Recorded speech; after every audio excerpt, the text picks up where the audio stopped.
Kien it-23 ta' Settembru tal-1969 meta riħ qawwi mill-Grigal ħakem lill-Gżejjer Maltin. Ir-riħ qawwi segwa ġurnata u lejla ta' xita qalila u kawża maltempata qawwija kif jiġdu rapporti li kienu deru fil-gazzetti ta' dak iż-żmien. Iżda l-aktar li spikka dakinhar kien it-tiġrif tat-tanker Grieg MV Angel Gabriel li kaġun tal-maltemp spiċċanġar mal-mewġ lejn il-bajja ta' San Tumas f'Marsaxlokk fejn ħabat ma' sikka u nqasam fi tnejn. It-tanker kien fi triqtu lejn id-dry docks u bħal ħafna bastimenti oħra fil-port il-kbir iffaċċja diffikultajiet kbar minħabba l-maltemp. Dakinhar tilef ħajtu baħri ta' 18-il sena waqt li baħrin oħra u pulizija u membri involuti fis-salvataġġ ittieħdu l-isptar San Luqa wara l-indarbu.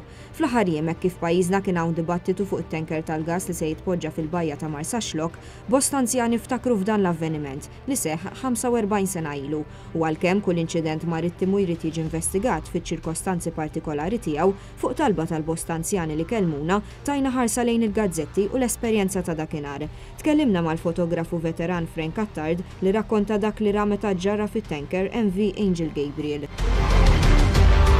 U hemmhekk kien hemm konfużjoni kbira.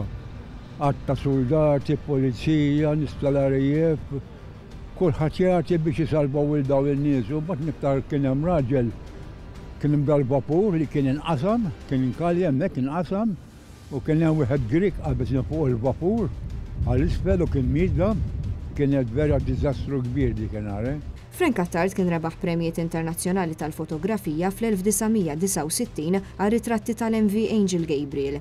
Wieħed ingħata mill-kompetizzjoni British Press Pictures of the Year u ieħor kien il-premju b'medalja tal-bronz fil-World Press Photo.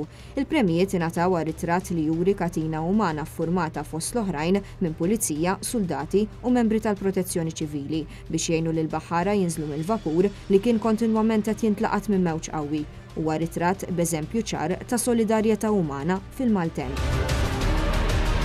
U għamlu bħal katina, is-soldat il-komandos, il-pulizija, qatt iżomm idejh ma' xulxin biex isalvaw dawn in-nies li kienu qegħdin fil-baħar. Li tara l-vapur maqsum u dawn in-nies qegħdin fil-baħar.